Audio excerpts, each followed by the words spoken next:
Hey, hey, hey. We are so excited today. We're very excited. This day is really big. This year Yeah. is really big for us. Yeah.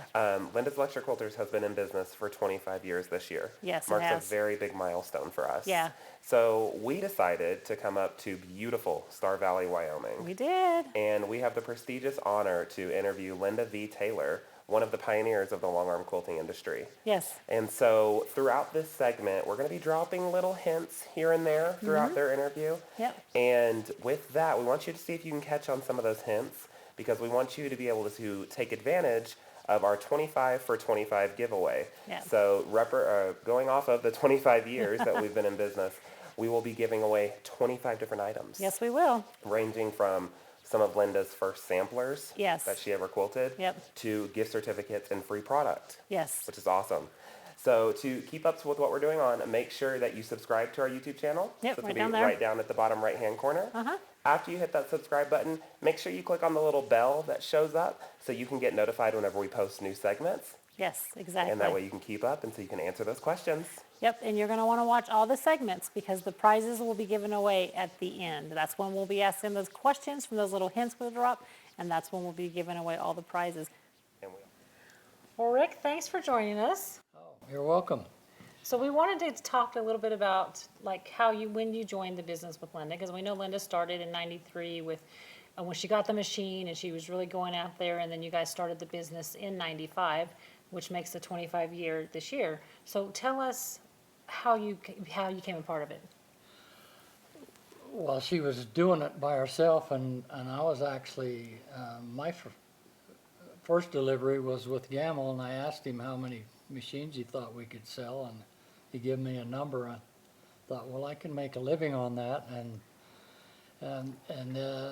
what really got it for me was when we went to the Duluth show, and we had a couple of items to sell, and Linda was teaching her class, and afterward she started pulling money out of her pocket and putting it on the bed, and it's like, you know what, we can make this really work. Yeah. And so that was when I got excited about it, and we haven't looked back. That's cool. So tell us a little bit about, I know we talked a little bit about batting and thread and how that really there wasn't a lot of access to that, to the quilters when you guys first started. No, especially the thread. Okay. The batting was limited on the choices, but the thread was, for longarm quilters, was still the small cones, or they had the commercial larger cones, but only ecru. Okay. You know, like every quilt should be done in ecru. Everybody wants ecru, and they all want cotton. And so I went around at the market in Houston one of those first years, and asked the manufacturers, can you make this thread in large cones? And they're like, there's just not a call for it. Yeah. You're never going to it just wouldn't be worth our time. Yeah.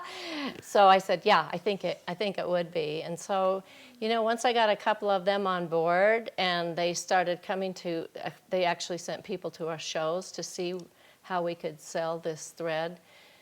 They really got on board. Yeah. And, of course now it's, variegated, metallic, it's everything. And it's the big cones, because we just can't deal with those little cones. That's ridiculous. So when you first started quilting on the machine, it was either ecru or small cones. Yeah, it was. Oh my goodness, I can't even imagine that. And everybody wanted pure cotton. And so actually A&E did a study for me, and I went around at market and gathered thread from all the manufacturers. Okay. And I did a sampler with their thread. We labeled everything very scientific. And they did all these tests. It took them months and months to do all of these tests, light tests, wash and dry. I don't know all the chemical tests that they did, because we really needed to know that if you sewed your quilt with polyester thread, they were afraid that it harmed your quilt. That was the big rumor. Back then, okay. Yes, and actually quilting teachers were spreading that. Okay. And so I just I want to know too. I don't want my quilts ruined. Yeah.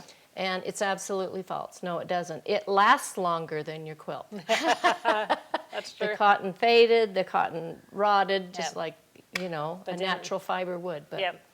So that was a big deal. Yeah, Huge. That sounds like it, because I can't even imagine the machines now with small cones. Yeah. And later on, YLI actually did a line for me where I got to pick the colors and my employees named the colors. So and I remember that. That Yeah. was like exciting for us. it was I'll tell very you that. exciting for me too. I So was like, the girls were in the office, and we were given the samples, and we had to come up with names, and then you got to pick the names, and you didn't know who chose the name, and so we all got about 2 names each. I'll have to tell you that mine was Jelly Beans and Northern Lights.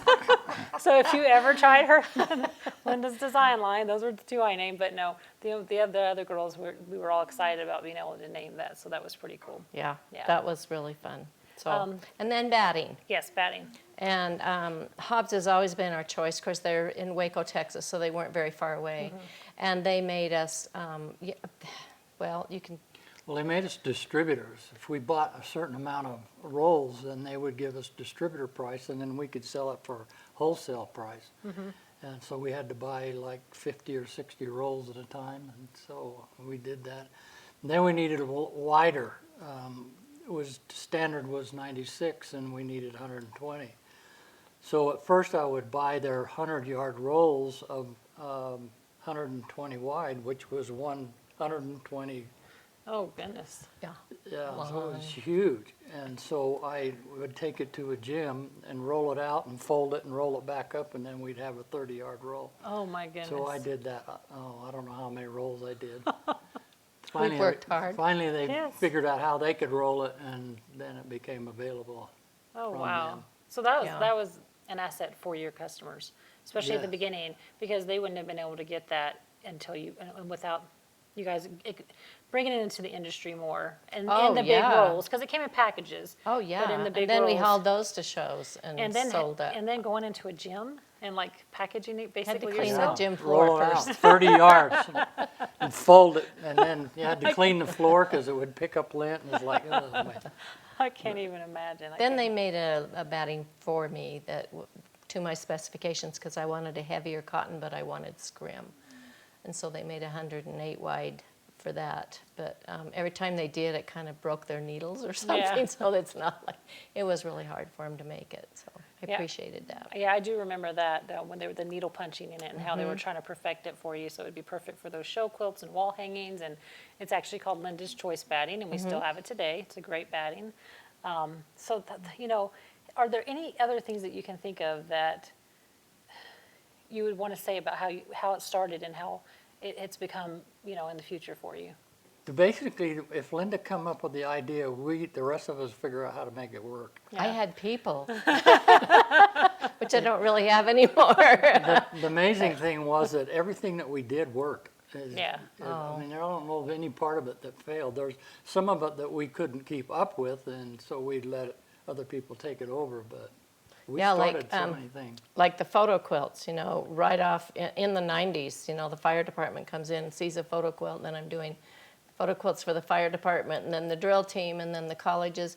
I'm like, this could be a whole business. So, and then T-shirt quilts. I mean, I did those in the 96, 97. Anyway, I didn't back them with anything. They turned out so great, and now that's a huge industry too. It really is. There's so many places where people can specialize, and I think when they do that, they just find that niche in the business. Yeah. And it makes you so happy. And I think the whole thing is driven by passion. I just love it. And I love being inspired when I'm working on quilts. To new ideas. Like the last couple of months, I had 2 new ideas that are just fantastic. That I'm like, why didn't I think of that before? Yeah. But it's always when I'm working. It's always when I'm working. I'd rather do that than anything, especially clean. Oh, I bet. Me too. So Rick, Linda mentioned earlier that you, when you did start getting into the business after 95, machines started selling, because you guys were one of the first dealers, you were probably out delivering a lot. Where was probably your farthest delivery? Alaska. Oh, Alaska. Yeah, it was a 4,500-mile round trip, Oh, my goodness. and kidney stones. Oh, no. So, but I Mosquitoes. took my dad with me, and it was quite a trip. Yeah. A lot of mosquitoes. It was we were in Alaska on the longest day of the year, June 21st, Okay. and we were driving along the road, and we were going west, and the sun was still in the west, and I thought, well, it has to come up in the east, and it's still in the west. So we're driving, and then all of a sudden the sun's back here. It's like, wow, that was weird.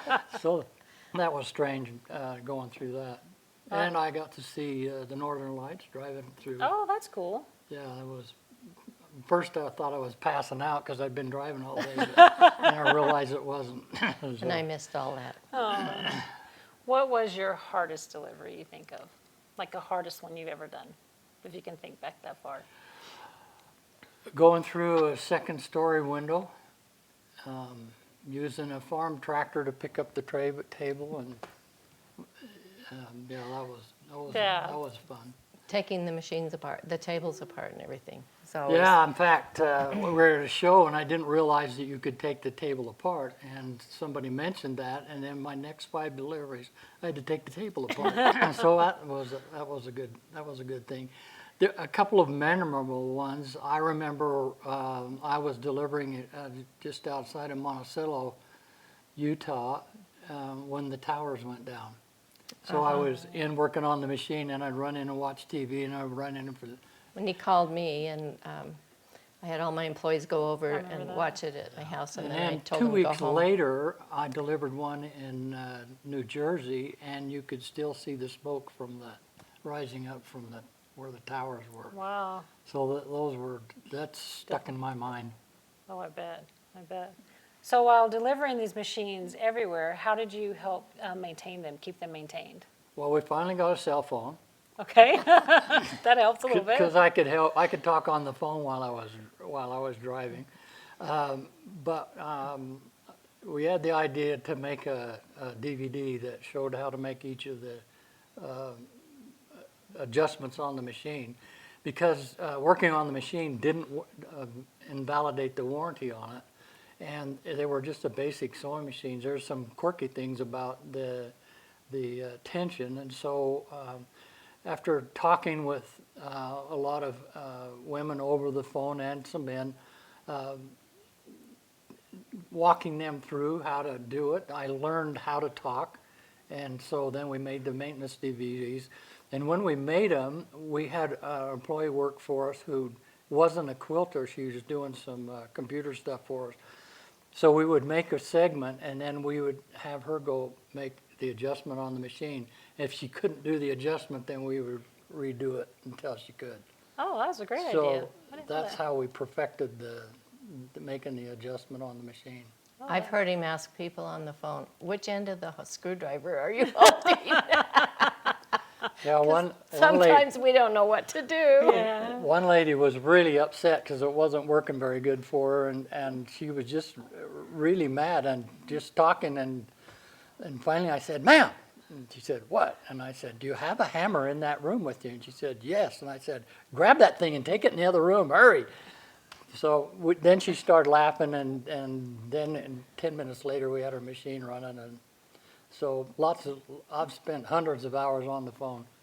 Talking with women, Yeah. Maintaining the machine. helping them. Yeah, help them that maintain them. just makes us feel so good. It's the best business in the world. Yeah, and you've had the maintenance library has been out there, and because these machines are they're mechanical on the aspect, and that part hasn't changed. Basic. People are still using that Yeah. literature today and the DVD today, or it's actually online now today, to be able to help them get things fixed. So that was a great asset to the industry. The other thing that I think helped me a lot about the quilting machine is when we went and made a documentary on how to make thread at A&E, and they talked about, they made things like 1 inch of thread passes back and forth through the eye of the needle a minimum of 60 times. Well, that's an eye opener. That's like, you know, so if there's a weak place on the thread, or if there's a burr somewhere, that's gonna fray it and break it. That was an eye opener. So things like that I picked up really helped. And once we understand the limitations of the machine, then it worked out really well. Well, that's cool. Well, thanks for sharing that with us. So Rick, being on this side of the camera is a little weird for you? Yeah, I tried it when Linda was making the television series. I tried to do a segment, and this is not good for me. I'm used to being on that side, and we produced I don't know how many videos and DVDs. This I don't even know now. Lost don't count. either. Should have kept track, huh? Yeah. But we didn't. But we had our first 3 DVDs. We had after that first MQS show. We made them that year and had somebody come help us, and then it's just been ongoing because I just have new ideas and new things, and just amazing. So I remember seeing VHS tapes, some old VHS Oh, tapes. yeah. And then the DVDs. And I do remember going to MQS one year with you, and you guys were trying to get this latest DVD out. It was an Advanced Artistic Freeform. And so many people wanted more information, and you were teaching this class, this advanced class. And so we were in the back of the van going to Illinois, packing DVDs so that we could have these for the students in the class. But it was always such great quality, instruction. And those are still out today. I mean, they're digital downloads, and they're still great instruction. They still key points to how to do those techniques. It doesn't get old. It's not antique. Yeah. So, and then tell me a little bit about the TV shows, because I remember, that was my first debut. Was in one of your series. It's all about you. I know.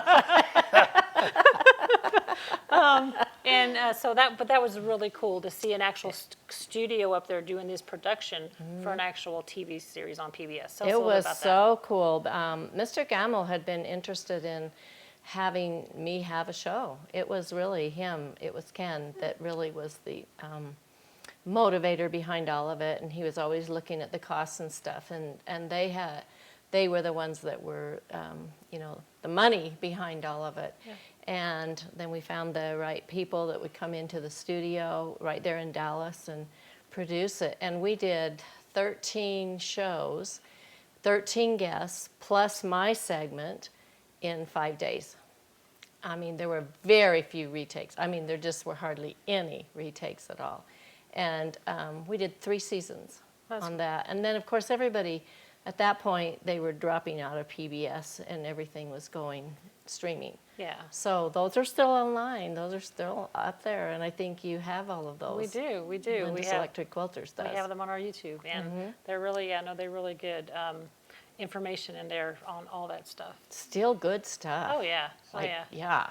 And then after season 300, so the 3 seasons, you started self-producing them. Yeah, Linda's Longarm Quilting. And I think we did 6 seasons of that. So Tons of, and all different guests, all different projects. Oh, all my friends. And all of you are my friends, Yeah. old and new. Not like old like me, but like good friends in the past. Anyway, yeah, I just, what a life. What a wonderful life. This is a great business to be in, so wholesome. One of the things that, every business kind of has a mission goal. We kind of developed ours. Ours was not to be in it to make money. Ours was in it to make other people be successful. Successful in their We businesses. figured if we could make them successful, we'd be okay.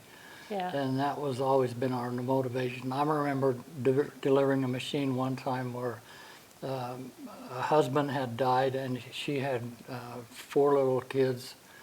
And the church bought her machine and we set it up in our kitchen. And I just thought, wow, we've just given her a way that she can stay home with her kids and make a living. And we make sure that we taught and can make it work. That's what's really been the blessing for us and our main psyche that helped us just keep going. Yeah, I think that's one thing that I took from working with you guys all those years was that you always cared about your customers.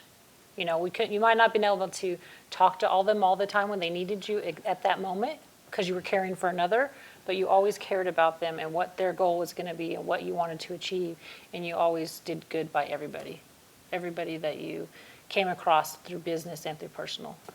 That's one thing I really admired about you guys. Thank you. We always try to make things right. If they weren't happy, we tried our best to make them happy, and I think we always did. Yep. I think we always did. This product is then taken to the roving machine and drafted down to the size of a pencil lead and spun onto roving bobbins. It is now beginning to look more like thread, sort of like string.